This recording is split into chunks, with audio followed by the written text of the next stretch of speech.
Hi, Alastair, this is Matthew. You gave us your fern collection last year up at the Lynn, and I just thought I'd record you a wee video just to sort of let you know how things are going, because I thought you'd maybe appreciate a little bit of reassurance just to make sure we've been looking after things.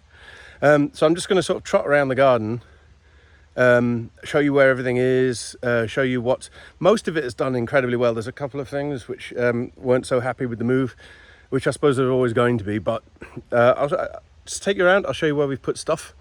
And I'll tell you how we're getting on. So I've started up here because if you look behind me, that is not one of yours, but it is a big, fat, glorious Dicksonia Antarctica that was here. In the first place. There were a lot of them have died, but that one is still around, and it's enormous and it's gorgeous.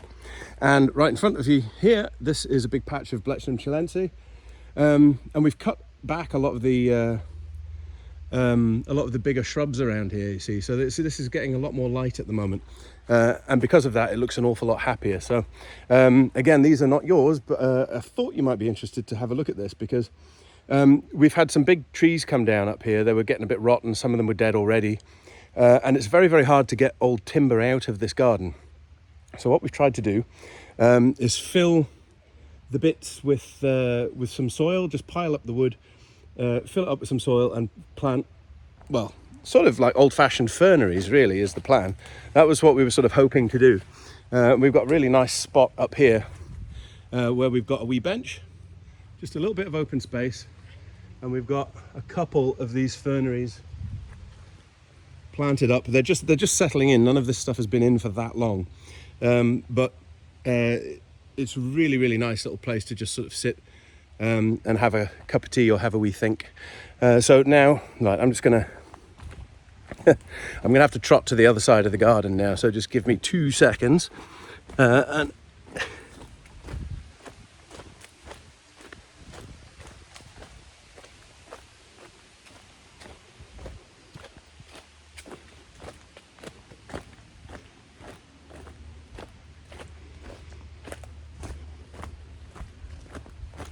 in fact, we're going to go past the house and the New Zealand alpine lawn, which, okay, it's not ferns, but I reckon you'd probably find this quite interesting.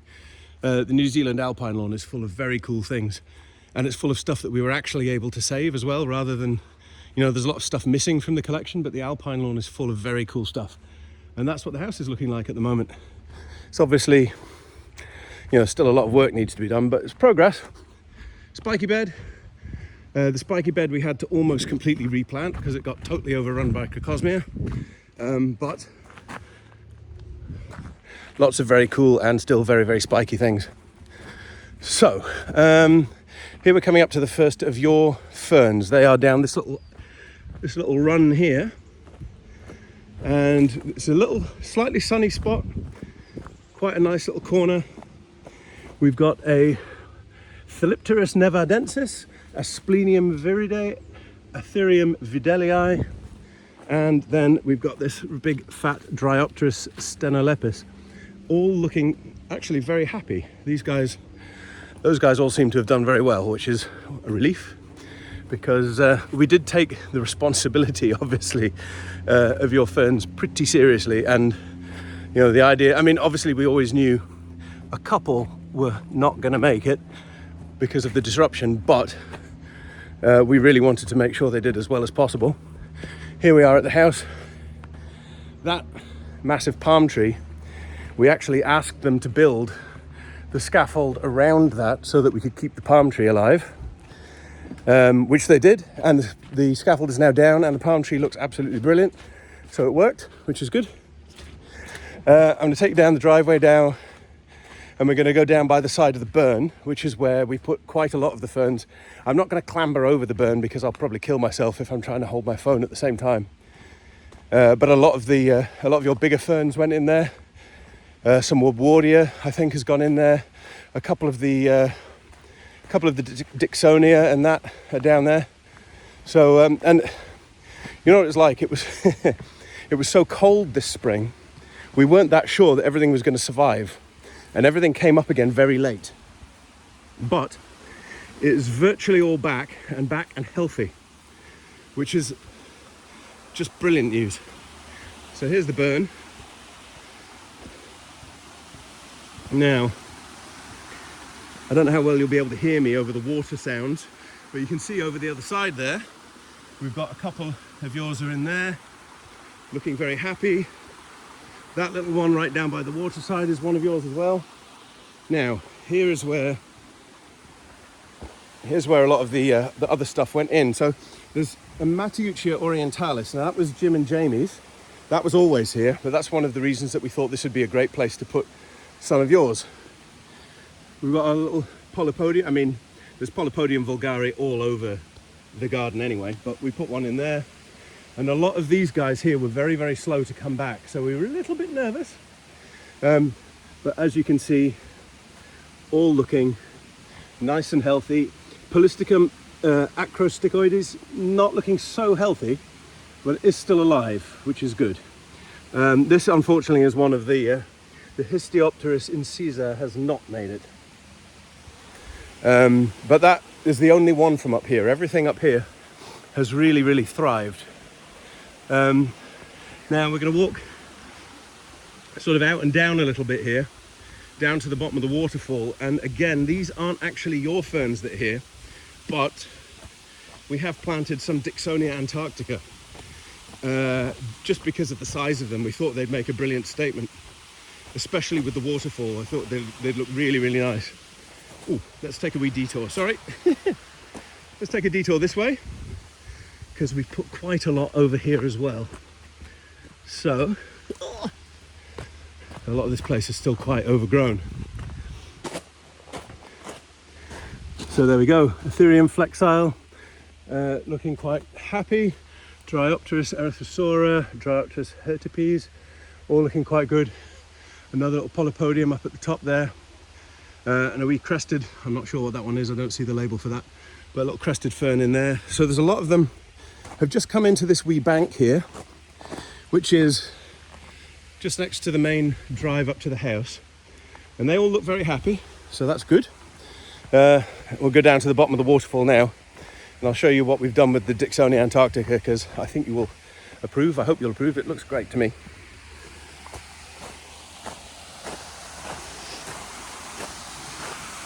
Oh, so yes, down at the side here, a lot of stuff came out that was basically just overrunning the place. So we've put a lot of new ferns in here, but these are retail ferns. They're not your collection, but so here we have the foot of the waterfall, which is just gorgeous. And we've popped in a wee Dicksonia down there. We've got another one on the opposite side of the burn. So you can have a wee seat. We seat down here, waterfall, ferns and banana trees. It's just a really, really nice wee spot. So these guys all seem, well, they're not your ones, those are retail ferns. So I suppose you're not as concerned that they're doing well, but they are doing well, just in case you were worried about this. Now, we've got a few more in here. This is pretty nice. Little Dryopterus, what's this? Dryopterus dilatata cristata Roberts. All looking good. Dryopterus distata grandiceps is in here. That's very happy. Dryopterus wallaceiana is down there. Just whoop. On the other side down here, we've got Aristegia pavipinata. Now this one, that one really gave me the heebie-jeebies because it was really slow to start growing again. So I was really like a little bit worried about that. We've got a few more just up here, which is, as you can see, just up behind the cottage. So it's a really nice little woodland spot up here. And we just made a little teeny tiny fernery down here. Now, this has only been partially successful, I would have said. It is pretty nice. We've got our little Dryopterus pycnopteroides down here. That looks good. Seboldii. Is that it? Maybe just coming back there. See, this Asplenium trichomanus is down here, and it's okay. I'm not 100% sure that's the best place for it, because I think there's just a little bit too much leaf fall. Polystichum sativum down here as well. That's perfectly happy, doing quite nicely. Here we go, unlabeled stony dry shade. So we pulled that out of your garden, and as I said, we weren't absolutely sure what it is, but it went in stony dry shade, and that's where we've put it, and it looks quite happy. So down here, it's not really a path, but I'm going to stumble down here anyway, but we've got this little pond here which we sort of filled in.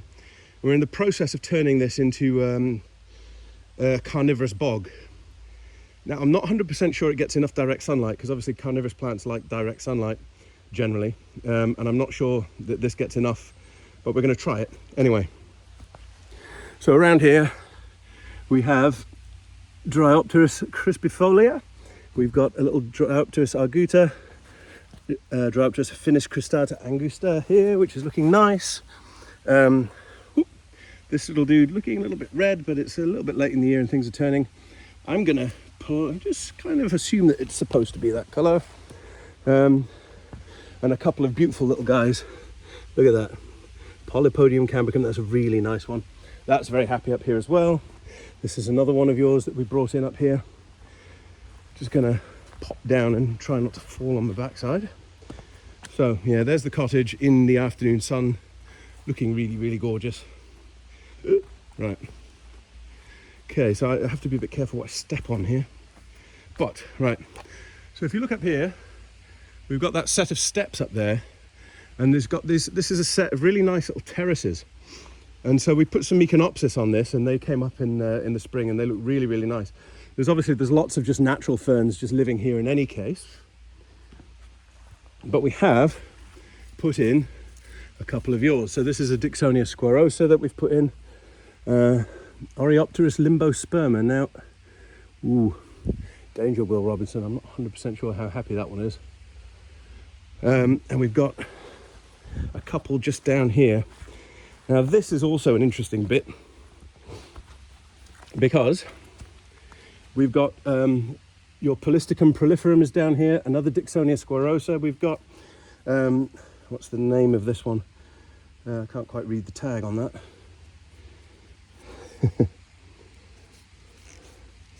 Now if I clean it off I can read it, but that's another one of yours, and it's sitting in there quite nicely and quite happily.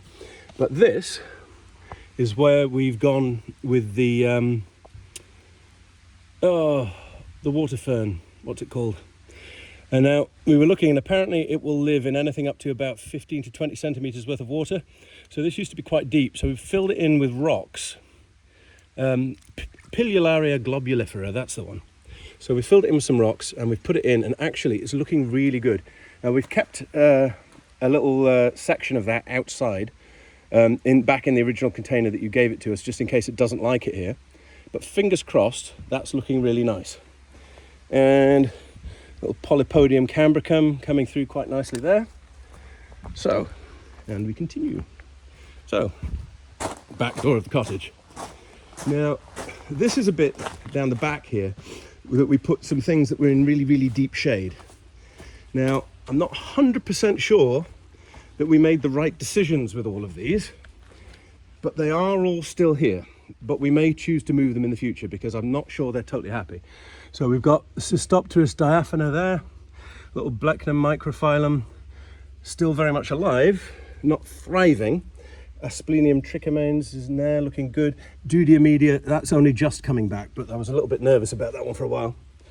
And our little Polypodium is also coming back. Now, the conditions for this are more or less as they were supposed to be. I think there's a slight issue that early in the year this area is a little bit swamped with wild garlic, and then above it we've got this, which is a Cunninghamia, and these guys fall down quite a lot, and I think they might just shade everything out a little bit too much. So I'm looking at these guys down here, and I think we might want to move them perhaps to somewhere where they're a little bit more exposed and a little bit less likely to be overrun by the leaf fall and by the wild garlic. So we'll let them settle in for this year. I don't think we're going to move them this year, but next year, if they're not thriving, we might pull those out and put them somewhere else. Haha. So some more of these little dudes. They're also very happy. A little bit of Blechnum pinnamarina. Now, This area here is quite tricky because it's quite wet, but we do still have some very cool things, and these things were here already. So that is coming back from a rather rough year that it wasn't very happy about. And we've got up here, just growing in the side of this, we've got a little Selaginella. That is Selaginella uncinata, and there's a little patch of it there and a little patch of it in here. That was planted by the Taggets, but it is still there and still looking very happy. Now, other thing that we've got up here, a little bit of rusty back fern. That wasn't it wasn't part of the garden, but it was growing up on the wall at the back. And because we had to take that wall down to rebuild it, I went through and I pulled out all those little handfuls. What is it? Asplenium ceterach, isn't it? It's not. Let's give it the technical name, just to prove to myself I can still remember these things sometimes. So I put some on the side of the cliff there. And then I put some down here. We've got your Blechnum spicant down there, and Blechnum penemarina cristatum here, and I put some of the other Splenium ceterach up here. So that tuft there, that looks very happy. I'm very pleased with that. That's looking great. Another little spot for some of your guys, and we just built a little fernery out in front of this stump. So I just chucked in some rocks and cobbles and bits of wood that were lying around. As you can see, more Blechnum spicant, adiantum. I'm not absolutely sure, I don't see much adiantum down there. But the Polisticum proliferum is looking happy. Dryopterus filix mass parsley is looking happy. Cristata and the Woodsia levensis all looking very good. So Asplenium, Asplenium adiantum nigrum. That's also looking really nice. And then there's a lot of these guys that were just here anyway because they were growing on the stump. So this has turned into a really nice little patch. And we still, because we haven't really got to this area yet, as you can see, like this whole bed kind of needs dealing with. But once it is dealt with, we're going to have this nice little fernery just sitting in there. There's a couple of nice things of the Taggets actually, just all around here. This is gorgeous. This is gorgeous. The really dense. I love this. Look at that new. That's just gorgeous new frond. And this little guy here as well. Look at that. What's next? I'm going to go around the sides of the ponds. So if I duck around the sides of the ponds over here, we've got quite a lot. Actually, hang on, nearly forgot these guys. We put all the painted ferns sort of in together. So we've got Ethereum niponicum pictum down here, Pictum ursula's red over there. I think that might be another pictum. They all look very happy. Down here is where we had some of our own Ethereum niponicum, and we've put in some of yours with them. So these guys are looking very, very healthy. The ghost, it's there, it's happy. It's a little bit on the slow side. As you can see, well, these big dudes here, they were there already. Ceratomium falcatum is coming back nicely. That was another one that started really slowly. I was quite worried about that actually, but it's back and it's comfortable, it's happy.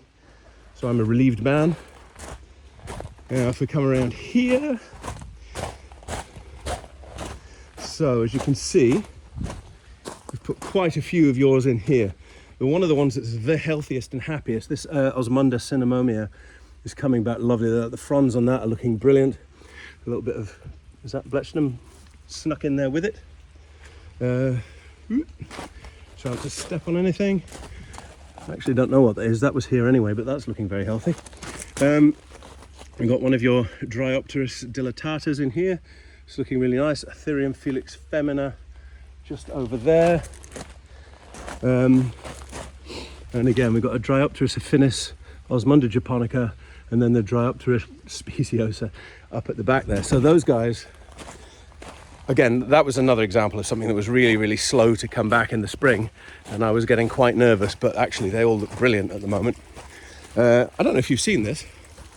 This is what the new ponds all look like, or the restored ponds. You said to me that you saw the Gardener's World episode where they mentioned the ponds, but there was just a bit of a shot of the main one at the bottom. But this is the wee one up at the top here, coming down. A little bit of Chuskia. This is where the Gunnera lives, which is amazing. We put that Acer in as well there. Coming down, that's the middle pond.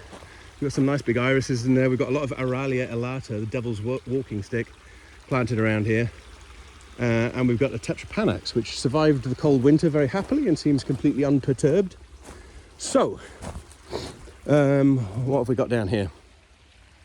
So, of yours, we have, that's our Lophosauria quadripinata, which is looking brilliant. This is a weed tree that we're just in the process of removing, so let's not worry about that too much.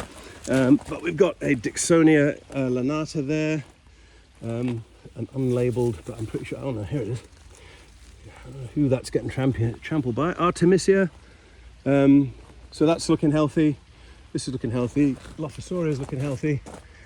Let's carry on. Oh, we have a stray photographer hiding in the bushes. Looking healthy. Looking healthy. Not as healthy as the ferns. Actually, I missed one of the best bits. Sorry, I'm gonna have to go back. So this is one of my favourite ones, the Pyrosia sheareri. Now, when we got this from you, we had this one tiny little frond that had just been nibbled off the top, and it just sat there all the same, not growing, not doing anything, but not dying. And then this spring, we've got one beautiful, look at that, beautiful brand new frond, lovely white backing to it. It's absolutely gorgeous. I was so happy when that one appeared. That was just brilliant. You know, when you're sitting there waiting, you're thinking, is this thing going to die on me? Am I going to have the walk of shame, having to dig it out and admit that we failed? And it came back. I was very much relieved. Right, what have we got down here? Polypodium vulgare ramosum, just coming back. Here we go. That is a Woodwartia martinetsi, looking quite happy. And we've got our Asplenium scolopendrium marginatum, looking pretty good. And this little guy, I haven't actually got a label for this. Here it is. Polypodium australe. That looks lush and green and gorgeous, doesn't it? That's fantastic. We have to be a bit careful here because you can see that tree is going to have to come down because it's quite rotten, and it had better not come down on the ferns. Tree surgeons are really good, but when it comes to being careful with other kinds of plants, you tend to need to stand there and glare at them. So we're coming to sort of the end. What have we got here? We've got a little bit of adiantum down here now. This guy we have to be a bit careful with because it's mixed in with some Japanese knotweed, which is everywhere on this peninsula. It drives me nuts. So we have to be careful to sort of not destroy one while we're trying to destroy the other. We have a little Dryopteris filix mass coming up. Dryopteris affinis cristata the king. This is looking fantastic. We've got Polisticum acula. We're actually walking backwards up what should be the entry to the ponds. So I'm just going to go up here and then turn around and go the right way. So these guys here are yours as well. Dryopteris affinis stableri. I don't know what this guy is here, but that's a big fat crested dude, and that's looking brilliant. So we've put a couple of yours down at the side here. Dryopteris filix mass crispa. But yeah, that's supposed to be the walking down to the ponds. Isn't this amazing kind of a moment? So we've sort of lined it with the ferns because it is relatively shady, relatively moist. What have we got down here? Aetherium felix femina cristatum, Polisticum certiferum plumosum bevis. Never heard of that one. Another little Osmunda regalis purpurescens. You can see the new fronds coming up and just how purple they are. They're amazing. Polisticum nepalense. And here you come down to the giant island, and I think we've got a red, a gold, and just a regular Osmunda regalis planted all around that island. It just looks amazing, especially now when it's out like this. It's just gorgeous. So that brings us nearly to the end. There's one last little bit, and this doesn't involve your ferns, but it does involve ferns. So I figured you would find this quite interesting. There's a little guy here. This is one of the taggets, but again, just look at that. It's so beautiful, and that sort of dense geometry in the fronds.